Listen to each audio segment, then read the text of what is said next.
Okay, here we're going to demonstrate installing a 1500 high sheet with a louver infill panel. As you can see, he just marked down 225, 270 for the louver, plus the 50mm for the top rail, giving him 275 above the top rail. He'll now fix the rail off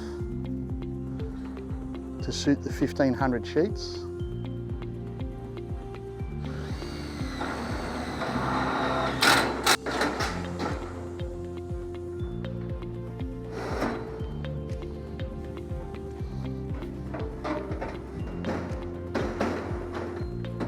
Now he has the top rail in place, he can screw it off.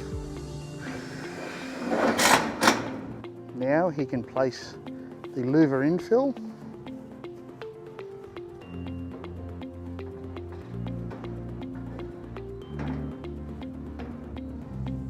and the final top rail.